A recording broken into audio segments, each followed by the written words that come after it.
Man power তো পেয়ে গেছি, তাহলে তো আমার ভিসা সঠিক, টাকা পয়সা দিতে কোনো সমস্যা নেই, বিদেশে যেয়ে কাজ পেয়ে যাব, লাইফ কত ফুরফুরা ইজি। বন্ধুরা, এমনটাই ভেবে প্রতারিত হচ্ছেন। সাবধান, সতর্ক হন, বিপদ সন্নিকটে যদি একটু সচেতন না হন। আসসালামু আলাইকুম। সাহায্যের হাত ফাউন্ডেশন কর্তৃক পরিচালিত প্রবাসীদের বন্ধু পরিবারের পক্ষ থেকে সবাইকে শুভেচ্ছা ও স্বাগতম। সবাই কেমন আছেন? দীর্ঘ বিরতির পরে আবারও ফিরে আসলাম আপনাদের মাঝে। অনেকেই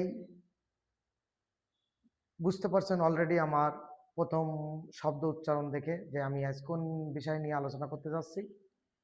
আজকে যে বিষয় নিয়ে আলোচনা করব সেটা হচ্ছে ম্যান পাওয়ার ক্লিয়ারেন্স কার্ডের সঙ্গে ভিসা সঠিক বা বিদেশে গেলে আপনি কাজ পাবেন, এটা কতটা যুক্তিযুক্ত বা কতটা সঠিক। বন্ধুরা মনে রাখবেন, ম্যান পাওয়ার ক্লিয়ারেন্স কার্ড পাইলেন মানে যে আপনার ভিসা সঠিক, এটা ঠিক না। পাশাপাশি বিএমইটিতে যে আপনি ক্লিয়ারেন্স কার্ড করবেন তার আগে জেলা কর্মসংস্থান ও জনশক্তি অফিসে যে ফিঙ্গারপ্রিন্ট দেন, এটা মানে যে ভিসার ফিঙ্গার, এটা ভাববেন না। দেখবেন জেলা কর্মসংস্থান ও জনশক্তি অফিসে থাকে যে এই ফিঙ্গারপ্রিন্ট বিদেশ যাওয়ার নিশ্চয়তা বহন করে না, অর্থাৎ এই ফিঙ্গারপ্রিন্ট দিলেন মানে যে আপনি বিদেশ যেতে পারবেন, এটা সঠিক নয়। কারণ বিদেশ যাওয়ার জন্য আপনার একটা সঠিক ভিসা লাগবে, আপনার যে কোম্পানিতে আপনি যে কাজ করবেন অর্থাৎ যে এমপ্লয় আপনার, সেই এমপ্লয়ের সাথে আপনার একটা কন্ট্যাক্ট পেপার লাগবে, তার আগে আপনার জব অফার লেটার সেটা থাকতে হবে। সব কিছু মিলায়ে 3 দিনের ট্রেনিং করবেন, ট্রেনিং সার্টিফিকেট বের হবে, এরপরে man power clearance card apply করবেন। তো আপনার বৈধ পাসপোর্ট আছে, আপনি এখন একটা ভিসা পেয়েছেন। এখন ভিসা পাওয়ার পরে যেটা হয়, আপনি ফিঙ্গার দিয়েছেন, কেউ কেউ ফিঙ্গার দেওয়ার পরে আপনার এখন ম্যান পাওয়ার ক্লিয়ারেন্স কার্ড পেয়ে গেছেন, তার মানে ভাবছেন আপনার ভিসা সঠিক। বন্ধুরা খেয়াল রাখবেন, বর্তমানে ক্লিয়ারেন্স কার্ড পাওয়ার জন্য যদি আপনার ভিসা সঠিক নাও থাকে তাও আপনি কিন্তু ক্লিয়ারেন্স কার্ড পাবেন, বা আপনার ভিসা না থাকলেও আপনি ক্লিয়ারেন্স কার্ড পাবেন। যেমন আপনার মালদ্বীপে কিন্তু অন অ্যারাইভেল ভিসা, এখান থেকে আগে থেকে কোনো ভিসা হয় না, কিন্তু মালদ্বীপে যাওয়ার ক্ষেত্রে কিন্তু আপনি ক্লিয়ারেন্স কার্ড নিয়ে যাচ্ছেন। তো কিভাবে এটা সম্ভব? অ্যাকচুয়ালি যখন আমরা ক্লিয়ারেন্স কার্ডের জন্য অ্যাপ্লাই করি, যদি আমার ভিসাটা সঠিক থাকে তো আলহামদুলিল্লাহ ভালো, ইজিলি আপনি ক্লিয়ারেন্স কার্ড পেয়ে যাচ্ছেন। আর যদি ভিসার সাপোর্টটা আপনি সম্পূর্ণ না দিতে পারেন, সঠিকতা যাচাই না করতে পারেন, এও ক্ষেত্রে কিন্তু আপনি ক্লিয়ারেন্স কার্ড অ্যাপ্লাই করলে পাবেন। সেটা কিভাবে? আপনি নিজে 300 টাকার স্ট্যাম্পে একটা লিখিত দেবেন যে আমি নিজ জ্ঞানে নিজ দায়িত্বে নিজের টাকায় অমুক তমুক দেশে যাচ্ছি, কোনো কারণে ভিসা সংক্রান্ত কোনো ক্ষতিগ্রস্ত হলে বা কোনো হয়রানির শিকার হলে বা টাকা পয়সা খোয়া গেলে সমস্ত দায়ভার আমার নিজের। এর কারণে আমার রিক্রুটিং এজেন্সি বা বিএমইটি বা বাংলাদেশ সরকারকে কোনোরূপ দায়ভার দিব না, অথবা তাদের কাছে কোনোরূপ ক্ষতিপূরণ দাবি করব না, এবং সম্পূর্ণ নিজ দায়িত্বে নিজ জ্ঞানে আমি ম্যান পাওয়ারের আবেদন করছি। এরকম একটা লিখিত দেওয়ার ফলে কিন্তু আপনি ম্যান পাওয়ার ক্লিয়ারেন্সটা পাবেন, অর্থাৎ এখানে ভিসাটা কিন্তু মুখ্য না, ফলে ম্যান পাওয়ার যে কেউ পেতে পারে এই ক্ষেত্রে। এখন বিষয়টা থাকে যে আপনি যে এই লিখিতটা দিচ্ছেন, অনেক সময় আপনারা ভাবেন যে আমি তো লিখিত দেয়নি, কিন্তু কিভাবে এটা হচ্ছে? অ্যাকচুয়ালি আপনি যে রিক্রুটিং এজেন্সিকে দায়িত্ব দিয়েছেন সমস্ত দায়ভার দিয়ে, তাকে একটা আপনি অঙ্গীকারনামা করে দিয়েছেন, আপনি নিজেই জানেন না। বা এমনও কিছু পেপার আছে, কন্ট্রাক্ট পেপার সাইন করার সময় বা তাদের সাথে কন্ট্যাক্ট করার সময় বিভিন্ন কাগজে আপনারা অজান্তে সই দিয়ে ফেলেন। অনেক সময় সেটার কারণে এই সইটা তখনই তারা নিয়ে রাখে, অথবা আপনার পক্ষে তারাই অনেক সময় এটা দিয়ে দেয়। তো আপনারা যদি ভিসা সংক্রান্ত ব্যাপারে সন্দিহান থাকেন, অবশ্যই এই ধরনের কোনো লিখিত দিয়ে ম্যান পাওয়ার পেয়েছেন কিনা এটা আগে যাচাই বাছাই করবেন। দেন আপনারা কনফার্ম হবেন যে হ্যাঁ, আপনার ভিসার সাথে ম্যান পাওয়ারের আদৌ কোনো কানেক্টিভিটি আছে কিনা। আর বন্ধুরা সবাইকে বলতেছি, আপনার ভিসার সঠিকতা যাচাই না করে দয়া করে আপনারা লেনদেন করবেন না। তারপরে যদি লেনদেন করেন, অবশ্যই ওই রিক্রুটিং এজেন্সির আরএলধারী যারা রিক্রুটিং এজেন্সি তাদের ব্যাংক অ্যাকাউন্ট যেটা থাকে এজেন্সির নামে, ওই ব্যাংক অ্যাকাউন্টে লেনদেন করবেন এবং পত্র ডকুমেন্টসগুলো সংরক্ষণ করবেন। কিন্তু এখানে বলে রাখি, বর্তমানে রিক্রুটিং এজেন্সি যারা বিদেশে লোক পাঠাবে এদের কাছে কিন্তু বেশি ফাইল দেখা যায় না। দেখা যায় যে আপনার ট্রাভেল এজেন্সি যাদের বিদেশে বিমান টিকিট দেওয়ার কথা বা ভ্রমণের জন্য নিয়ে যাবে, তাদের কাছে দেখা যাচ্ছে 1200, 1300, 2000 ফাইল জমে রয়েছে। তারা বিভিন্ন দেশের স্বপ্ন দেখাচ্ছে, বিদেশ থেকে কেউ কেউ ইউটিউবে ভিডিও বানাচ্ছে, অমুক দেশে যাওয়ার জন্য অমুক বেস, অমুক এজেন্সির কাছে যান, তমুকের কাছে যান, এরকম বিভিন্নভাবে আপনাদের তথ্য দেয়। তো আপনারা একটু সাবধান হবেন। যার কাছেই আপনারা যাচ্ছেন না কেন, সে কি আরএলধারী বৈধ রেকর্ডিং এজেন্সি কিনা, এটা আগে আপনারা শিওর হবেন। যদি আরএলধারী বৈধ রেকর্ডিং এজেন্সি না হয়, তার মানে আপনারা কিন্তু প্রতারিত হবেন। বুঝতে পারছেন আপনারা?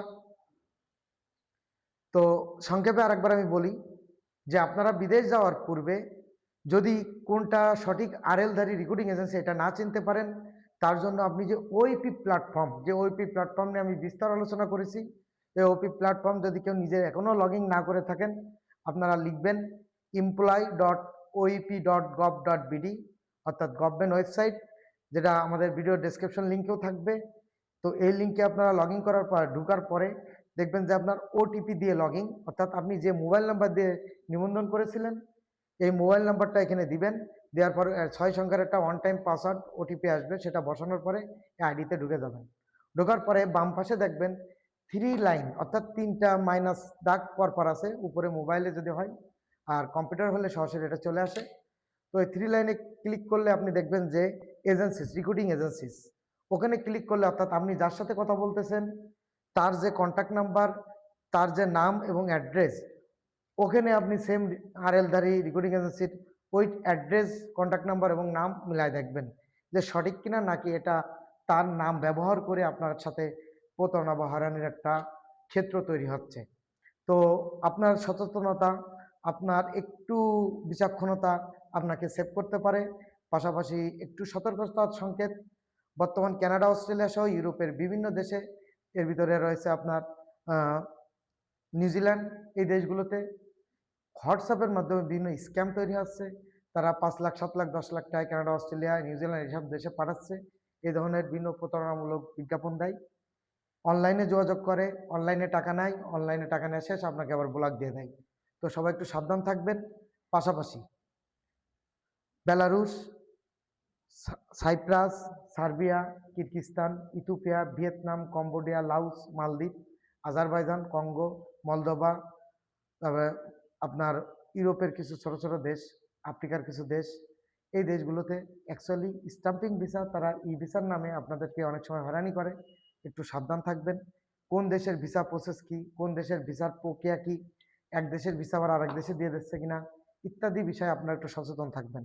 কারণ এখন আপনারা ম্যাক্সিমাম বিভিন্ন দালাল বা রিক্রুটিং এজেন্সি বাদ রেখে ট্রাভেল এজেন্সি বা অন্যান্য বিভিন্ন সংগঠন বা ভিসা প্রসেসিং সেন্টারের সাথে আপনারা বেশি যোগাযোগ করতে অভ্যস্ত হয়ে গেছেন। ফলে আপনাদের প্রতারণা বা হয়রানির মাত্রাটাও অনেক বেশি হয়ে গেছে। আপনাদের একটু সাবধান থাকতে হবে এ ব্যাপারে। পাশাপাশি আপনাদের অবশ্যই ভিসা আগে যাচাই করবেন। যদি কোনো ই ভিসা হয়, অবশ্যই সেটা সে দেশের গভর্নমেন্ট ওয়েবসাইটে থাকবে, এবং গভর্নমেন্ট ওয়েবসাইটে দেখবেন নিউজিল্যান্ডের ভিসা, যেমন গতদিন একটা চেক করতে যেয়ে দেখি যে আপনার GOV হবে, সেখানে GOVT দেওয়া আছে, তার সামান্য একটা অক্ষর, আর কোনো কিছু না। বাকি সব কিন্তু ওই দেশের গভর্নমেন্ট ওয়েবসাইটের মতোই দেখাচ্ছে। তো সেই লিঙ্কে পাওয়া যাচ্ছে, অন্য কোনো লিঙ্কে পাওয়া যাচ্ছে না। তো এরকম আপনি যে লিঙ্কে চেক করতেছেন অ্যাকচুয়ালি সেটা ওই দেশের গভর্নমেন্ট ওয়েবসাইট কিনা, সেটাও আপনারা যাচাই বাছাই করবেন।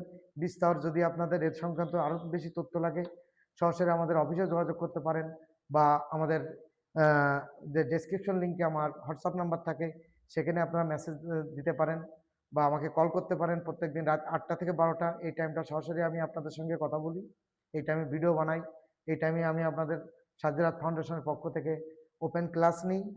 তো যারা ট্রেনিং করতে চাচ্ছেন বিনামূল্যে, আপনাদের জন্য বিদেশ যাত্রার জন্য সহজ হয়, সচেতনভাবে নিরাপদে যাত্রা করতে পারেন, সেজন্য আপনাদের ট্রেনিংয়ের ব্যবস্থা আছে। সাজ্জাদ ফাউন্ডেশন একটি সেবামূলক এবং অরাজনৈতিক সংগঠন। এটি এতিম, অসহায়, দুস্থদের মাঝে ভিন্ন তাদের অধিকার নিশ্চিত করার জন্য এবং তাদের এলাকার সুবিধাবঞ্চিত যে সকল অসহায়, দরিদ্র, হতদরিদ্র লোক রয়েছে, তাদের সেবা এবং বিভিন্ন তাদের জীবনযাত্রার মান উন্নয়নের জন্য বিভিন্ন কার্যক্রম পরিচালনা করে আসছে।